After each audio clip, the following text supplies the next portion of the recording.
está sob um doping sexual, por que não dizer, do feromônio. Agora, será que essas questões são só de natureza química? Será que nós somos impulsionados por essas substâncias? Ou será que há fatores biológicos também muito fortes, ou até mais fortes do que os químicos?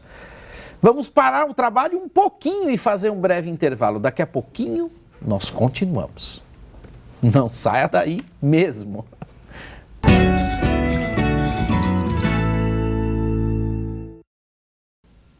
Voltamos com o programa Sala de Professor.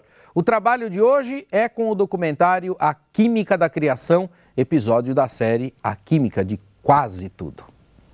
E o trabalho segue com a biologia. Bom, nós estávamos no seguinte ponto importante, aliás.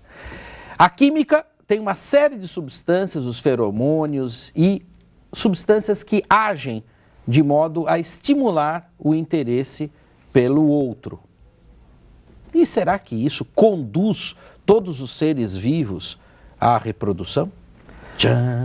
Olha, Valmir, biólogo é sempre suspeito quando tem que eleger algum assunto para falar. A gente sempre acaba puxando a brasa para o lado da evolução. Claro.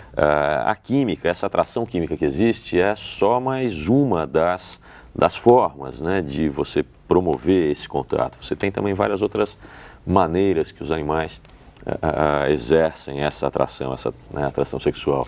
Através de comportamentos rituais, de danças, de sonorizações, de padrões de cores.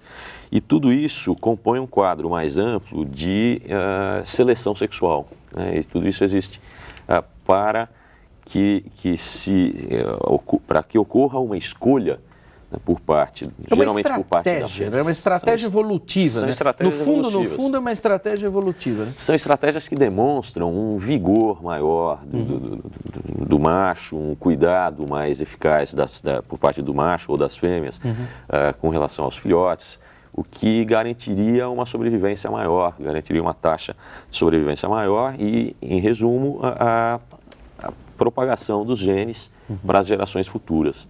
Então, essas estratégias todas podem ser trabalhadas em conjunto através, né, de uma série de estudos, de levantamento de dados, de como isso acontece com várias espécies de animais.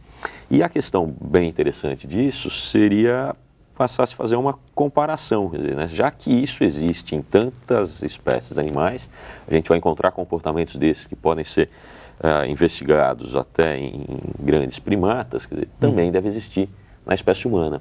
Então, que tipo de rituais, que tipo de comportamentos, que tipo de atitudes, né, e de fatores estariam envolvidos no nosso comportamento sexual, no nosso comportamento de atração sexual, de escolha de parceiro, de propagação dos nossos genes para gerações seguintes. Futuras. É interessante porque você tem um componente que é químico, sem sombra de dúvida, tem um componente que é biológico, a estratégia de sobrevivência da espécie, a estratégia evolutiva, na verdade, de seleção, né, que vai possibilitar a seleção, mas existe uma sofisticação quando a gente está falando do ser humano.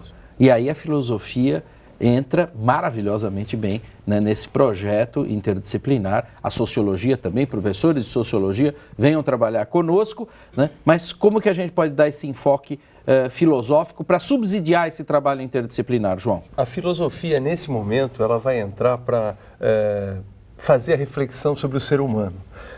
Na verdade, o adolescente, ele é muito senhor de si, muito seguro de si.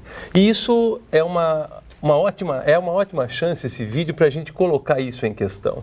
Afinal de contas, nós fazemos escolhas o tempo todo. E nas escolhas amorosas, nas escolhas sexuais do nosso parceiro, normalmente nós achamos que estamos decidindo, estamos definindo, o nosso querer é soberano. Entretanto, este vídeo nos levanta uma questão bastante interessante, que é justamente, será que essa paixão, essa atração imensa, essa busca do prazer, está condicionada, está determinada por um outro fator, no caso, a química? E aí nós vamos colocar o nosso aluno para pensar sobre, será que eu sou realmente livre? O quanto eu sou livre para fazer essa escolha? Eu lembro que é importante que o professor de filosofia promova o embasamento dessas discussões para que não se caia no senso comum. Existem pensadores que falam sobre o caráter da liberdade humana, por exemplo, Sartre faz isso. A questão do dever, quando o dever é meu realmente, eu sou livre, quando eu estabeleço o dever, eu sou livre. Então tem as questões levantadas por Rousseau, né, que nos vê como naturalmente livres, com Kant, que vai dizer para a gente que nós conseguimos elaborar o dever pela nossa razão e, portanto, somos livres. E aí nós vamos chegar para os nossos alunos e vamos perguntar, será que se nós realmente somos condicionados na nossa paixão, naquela atração violenta que temos por alguém,